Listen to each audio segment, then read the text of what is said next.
दयानंद बाबू उपस्थित हैं। मैं माननीय विधायक महोदय को माल्यार्पण किया जाए। श्री सदगुरु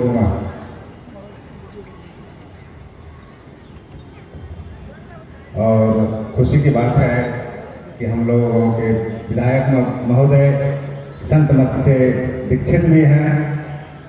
अब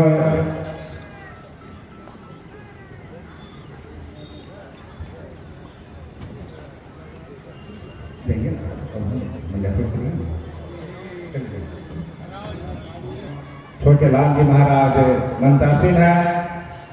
मैं उनके चरणों में निवेदन करता हूँ हम भी उपदेश करने की कृपा की जाए। श्री सदगुरु महाराज की जय। आप लोग बैठ जाइए।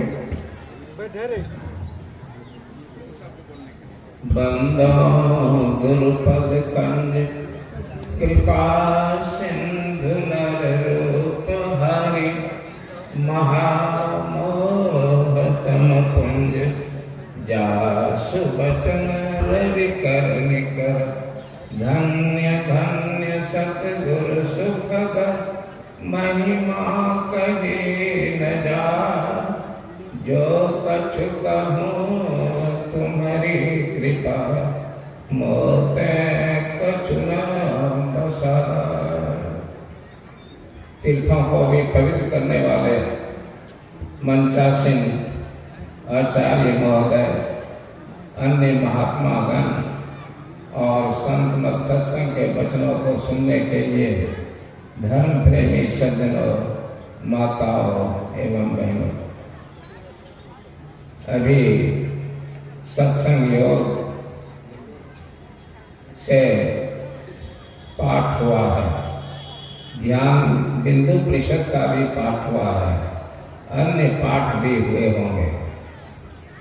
सत्संग योग हमारी संस्था का मुख्य ग्रंथ है।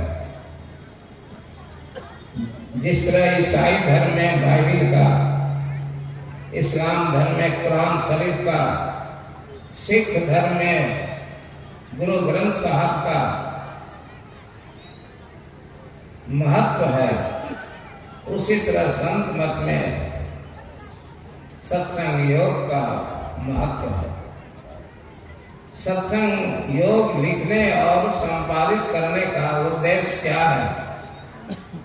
गुरुदेव ने इसलिए सत्संग योग का लेखन संपादन किया कि इस ग्रंथ के द्वारा लोग समझें कि सभी संतों की वाणियों में एक रूपता है। वेद का ज्ञान भी संतों के ज्ञान से बाहर नहीं है। वेदों में भी संतों का ज्ञान है। गुरुदेव ने वेद दर्शन योग कर यह सिद्ध कर दिया है। संतों का ज्ञान वेदों के ज्ञान से बाहर नहीं है। गीता योग प्रकाश लिखकर यह भी सिद्ध कर दिया, गीता में जो ज्ञान है, जो साधना पद्धति है, वह संतों के ज्ञान और साधना पद्धति से मिलती जुलती है। तो यह सत्संग योग एक अद्भुत ग्रंथ है। गुरुदेव से किन्हीं ने पूछा कि आपका क्या मत है, आपका क्या ज्ञान है? गुरुदेव ने कहा मेरा सत्संग योग पढ़िए। सत्संग योग में जो ज्ञान है वही मेरा ज्ञान है। एक बार गुरुदेव ने कहा था सत्संग योग भानुमति का पिटारा है। तो आप जानना चाहेंगे भानुमति के पिटारे में क्या गुण था? कोई भी व्यक्ति भानुमति से कुछ भी मांगता था, कितनी भी संख्या में, कितनी भी मात्रा में, तो भानुमति अपनी हथेली पिटारे में डालती थी और उतनी ही संख्या, उतनी ही मात्रा में वस्तु निकाल कर मांगने वाले को दे देती थी। तो मोक्ष चाहने वाले व्यक्ति को जितने ज्ञान की आवश्यकता है वह सारा का सारा ज्ञान सत्संग योग में भरा हुआ। तो सत्संग योग हमारे लिए बहुत आदरणीय है। हमें इस ग्रंथ का नित्य स्वाध्याय करना चाहिए। इनके वचनों पर चिंतन मनन करना चाहिए। सत्संग योग में पहले कमाल साहब की वाणी नहीं थी, पीछे उसमें कमाल साहब की वाणी जोड़ी गई। सत्संग योग का अर्थ होता है कि सत्संग भी एक योग है। योग चित्त वृत्ति के निरोध को योग कहते हैं। चित्त वृत्ति के निरोध में मन का सिमटा होता है। सत्संग में भी मन का सिमटा होता है, एकाग्रता होती है। तो सत्संग योग जो नाम रखा गया है बड़ा सार्थक है। गुरुदेव ने कभी कहा था, मेरा आश्रम कभी खंडन हो जा सकता है, लोग देखने के लिए आ सकते हैं, लेकिन मेरी किताब रहेगी। किताब लेखकों को प्रसिद्ध कर देती है। याता यान्ति च यातारो लोका शोका धिका भुवि काव्य संबंधिनी कीर्ति अस्थायिनी निर्पायिनी।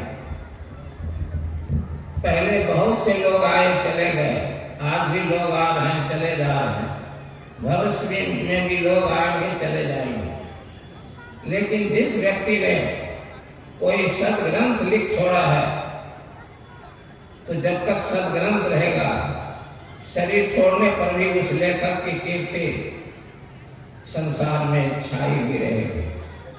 गोस्वामी तुलसीदास जी महाराज हमारे बीच नहीं है, लेकिन उनकी विश्व प्रसिद्ध पुस्तक है रामचरितमानस। जब तक धरती रहेगी, रामचरितमानस का कभी महत्व नहीं घटेगा। और इस ग्रंथ के चलते गोस्वामी तुलसीदास जी भी सब दिन याद किए जाते रहेंगे। तो हमारे गुरुदेव ने बहुत सी पुस्तकें लिख छोड़ी हैं, अच्छी अच्छी पुस्तकें। अभी ध्यान बिंदु परिषद का पाठ हुआ। हमारे देश में 4 वेद हैं, ऋग्वेद, यजुर्वेद, सामवेद, अथर्ववेद। इन चारों वेदों का संपादन वेदव्यास जी ने किया है। वेद में सत्य ज्ञान है। सत्य ज्ञान किसे कहते हैं? जो ज्ञान किसी भी देश में और किसी भी समय असत्य नहीं हो, वह सत्य ज्ञान। पानी नीचे की ओर बहता है, यह किसी भी देश में किसी भी काल में झूठा नहीं हो सकता है। मनुस्मृति में लिखा है, अभिवादन शिरस्य नित्यम वृद्धोक्षेम चत्वारि तस्य वर्धन्ते आयुर्विद्या यशोधर्म। जो बड़े गुणों की सेवा करेगा, उनको प्रणाम करेगा, उसकी 4 चीजें बढ़ जाएंगी, आयु, विद्या, यश और बल। किसी भी देश का आदमी, किसी भी युग में रहने वाला आदमी माता पिता गुरुजनों की सेवा करे तो उनकी ये 4 चीजें अवश्य बढ़ जाएंगे। सत्य ज्ञान को, सत्य नियम को वेद कहते हैं। जिस तरह आजकल भौतिक विज्ञान वैज्ञानिक प्रकृति के नियमों की खोज कर रहे हैं, हमारे ऋषियों ने भी खोज की है, तो यह सत्य ज्ञान है। वेद के 3 कांड हैं, कर्म कांड, उपासना कांड और ज्ञान कांड। ज्ञान कांड अंतिम कांड है। ज्ञान कांड को उपनिषद कहते हैं, वेदांत कहते हैं। हमारे यहाँ 1180 उपनिषद के होने की संभावना है। अभी 108 उपनिषद हैं। तो ध्यान बिंदु परिषद छोटी सी पुस्तिका है, उपनिषद की पुस्तक है। किसी किसी उपनिषद के संग्रह में 105, 106 श्लोक पाए जाते हैं, किसी किसी में 20, 25। तो यह छोटी सी उपनिषद है, लेकिन बड़ी गंभीर है। इस उपनिषद का पाठ किया गया। यदि शैल समम पापम विस्तीर्णम बहुयोजनम भिद्यते ध्यान योगेन नान्यो भेद कदाचन। यदि हमने कई योजन तक फैले हुए पर्वत के समान पाप किया है तो यह पाप कट सकता है। कैसे? अगर हम ध्यान करें। ध्यान मानस जप भी ध्यान है, एक तरह का ध्यान है। मानस जप, मानस ध्यान, मानस जप, दृष्टि योग, सब साधना, ये सब ध्यान है। इन सब जैसे जैसे हम इन सब साधना पद्धतियों में बढ़ते जाएंगे वैसे वैसे हमारे पाप कर्म करते जाएंगे। पाप कर्म करके फलों में भी कटौती हो जाएगी। तो कहते यदि शैल समम पापम विस्तीर्णम बहुयोजनम विद्यते ध्यान योग, ध्यान योग से कट जाते हैं, मिट जाते हैं और किसी अन्य उपाय से नहीं। लेकिन हमारे ऋषि कहते हैं ना भुक्तम क्षीयते कर्म कर कोटि सतैरपि। अवश्य में भोक्तव्यम कृतम कर्म शुभाशुभम। बिना फल कर्म फल का भोग भोगे कर्म मिटता नहीं है। हमने जो कर्म किया है अच्छा या बुरा वो अवश्य भोगना पड़ेगा। कहते हैं यथा धेनु सहस्रेषु वत्सो विन्दति मात्रम तथा पूर्व कृतम कर्म कर्मा कर्ता गच्छति। जिस तरह मैदान में हजारों गायें हों और कोई बछड़ा अपनी माँ को खोजना चाहे तो हजारों गायों के बीच जाकर खोजते खोजते अपनी माँ के पास चला जाएगा। उसी तरह हम कहीं रहें, हमारा पाप कर्म या अच्छा कर्म ही हमारे पीछे पीछे लगा रहता है, फल भोगा कर ही छोड़ता है। तो ध्यान योग के सिवा दूसरा उपाय नहीं है पापों को नष्ट करने में। हम लोगों को ध्यान भजन करना चाहिए। पहले तो पाप कर्म करना ही नहीं चाहिए। जो पाप कर्म करता है समाज में उसकी प्रतिष्ठा नहीं होती है, वह पूज्य नहीं हो पाता है। सदाचार का पालन करने से ध्यान भजन में भी सुविधा होती है। तो संत कबीर साहब कहते हैं कि संतों के दर्शन से भी बहुत पाप कर्म कर जाता है। संतों की संगति करने से भी बहुत पाप कर जाता है। कहते हैं एक घड़ी आधी में पुनियाद, तुलसी दर्शन साध के कटे कोटि अपराध। कम समय के लिए, अल्पकाल के लिए संत की संगति मिल जाए, उनसे संभाषण हो तो हमारे बहुत से पाप कट जा सकते हैं। गुरु महाराज कहते हैं मानस जप करने से भी हमारे बहुत से पाप कटते हैं। सतगुरु नित ही पुकारत, छीजत पाप समोरे। गुरु का रूप ध्यान करने से भी हमारे काम क्रोध मिटते जाते हैं। कबीर साहब ने कहा, कबीर दर्शन साध के बड़े भाग सौ पार, जो हो गए सूली सजा कांटे पे करिया। किसी ने कोई पाप किया है, उसको सूली की सजा मिलने वाली थी, लेकिन वह सत्संग करता रहा तो सूली की सजा कट गई, एक कांटा गड़ रह गया। संत कबीर साहब की वाणी झूठी नहीं हो सकती है। संत साहित्य में कबीर साहब का बड़ा महत्व है। भगवान बुद्ध, संत कबीर साहब, गुरु नानक साहब के बाद हमारे गुरुदेव की ही संसार में प्रसिद्धि हुई। तो कबीर साहब की वाणी असत्य नहीं हो सकती है। एक किसान था और एक बनिया था, दोनों मित्र थे। किसान सत्संगी था, बनिया सत्संगी नहीं था। किसान समझाता था सत्संग करो, अच्छे कर्म करो, लेकिन मानता नहीं था। किसान के क्षेत्र में एक बार गुरु नानक साहब आए। प्रत्येक दिन किसान जाता था गुरु नानक साहब के सत्संग में और लौट कर घर आ जाता था।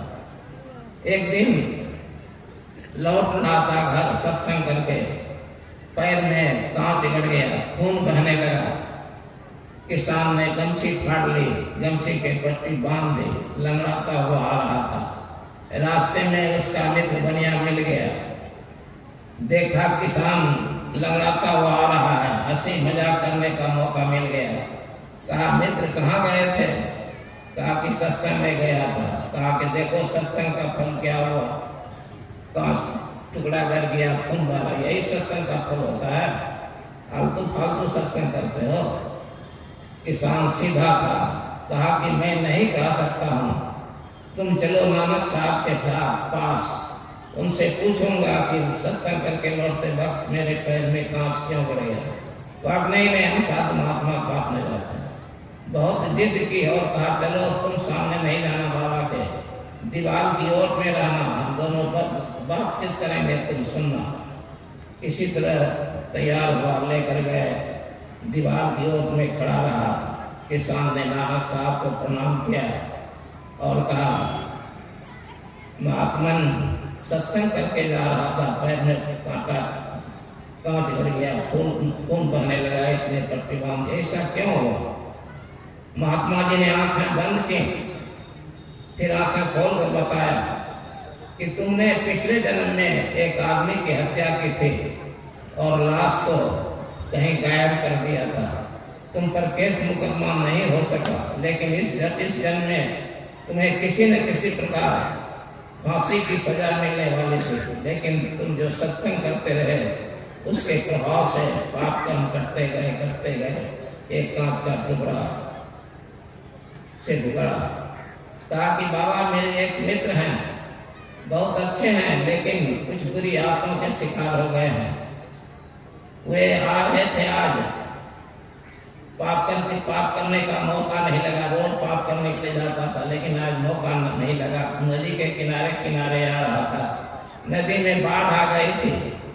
नदी के किनारे एक कलश उससे मिला। कलश में एक हीरा था और राख भरी हुई थी। ऐसा क्यों हुआ? फिर आंखें बंद की और देखा उसके पूर्व जन्म की बात। कहा कि तुम्हारा मित्र आज भी धनी है, पूर्व जन्म में धनी था, लेकिन वह पाप करता रहा था। अगर पाप नहीं करता, जो कलश मिला उसमें हीरा भरा हुआ मिलता। आज पाप नहीं किया, इसीलिए हीरा बच गया। जैसे ही ऐसे कहा, वह बनिया आ गया, गुरु नानक साहब के चरणों पर गिर गया। कहा कि महात्मा जी मैं ही वह इनका मित्र हूँ, मुझे क्षमा करें, मुझे ज्ञान दें। तो अच्छे कर्म ध्यान भजन करते रहने से पाप कर्मों में कटौती की जाती है। हमारे देश में वाल्मीकि जी हुए, रामायण के रचयिता महर्षि कहलाए। पहले रत्नाकर कहलाते थे। रत्नाकर बड़ा हत्यारा लुटेरा था।